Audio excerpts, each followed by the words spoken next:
Madam President, the meeting of the Assembly of State Parties is taking place at an important moment for the International Criminal Court, and indeed for us state parties.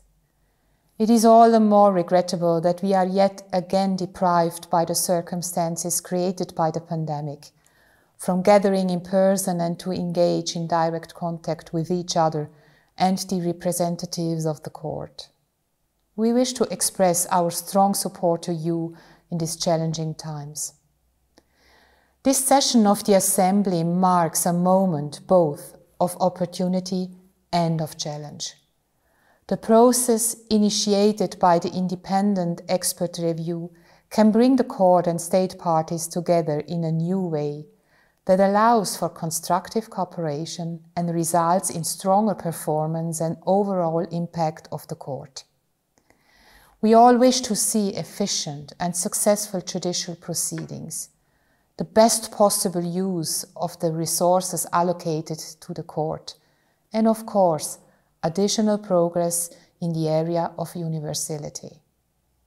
We are encouraged by the measures the court has already taken in the area of management, in particular, and hope that we can continue on this path in order to achieve our common goals. As state parties, we must be prepared to extend full political, diplomatic and financial support to stand up against political attacks against the court. And in doing so, we must show full respect for the basic principles and integrity of the Rome Statute.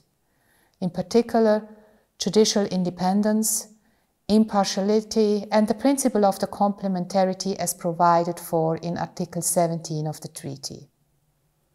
We will only be successful in this effort if we also look at ourselves as state parties and agree on ways to step up our own efforts and to improve our own performance. Madam President, the main strength of the ICC remains the Rome Statute.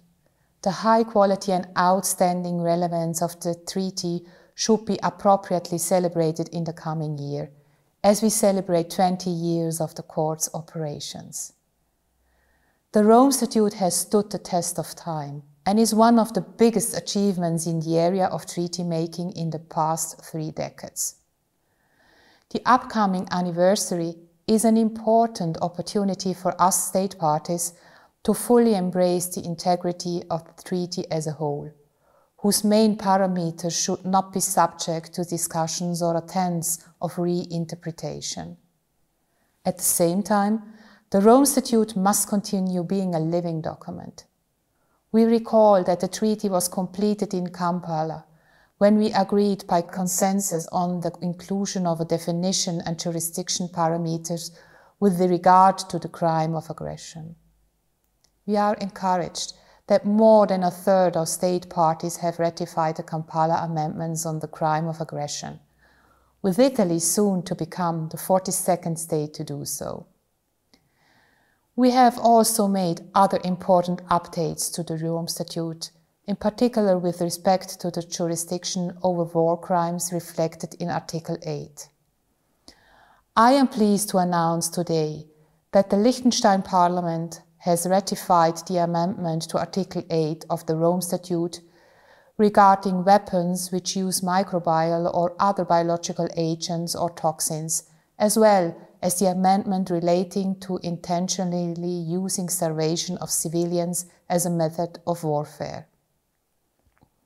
The Liechtenstein Parliament has also ratified the amendment with regard to Article 124 of the Rome Statute, accepting the deletion of this transitional provision. We will deposit our relevant instruments of ratification early next year. We must remain open to discussing other amendments to the treaty, reflecting the progressive development of international law when necessary. Madam President, one of the most pertinent discussions with respect to the international law is the question of its application to cyberspace. These discussions are unfolding in several fora at the United Nations in particular. But indeed, We must include the Rome Statute and international criminal law more generally in this analysis. This is why, together with 10 other state parties to the Rome Statute, we created a council of advisors that helped produce an in-depth examination of the application of the Rome Statute to cyber warfare. The Council reached the unanimous conclusion that the Rome Statute provisions indeed apply to cyber warfare, without the need of statutory amendment. We invite all members of this Assembly, as well as court officials, to join us in our further examination of this issue. In closing, the ICC continues to be the key institution in the area of international criminal justice. The court deserves our full support, and I am proud that Liechtenstein has been a consistent advocate for the court since the very beginning.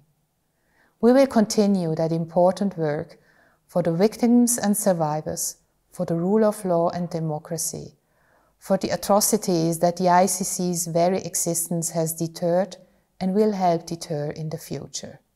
I thank you.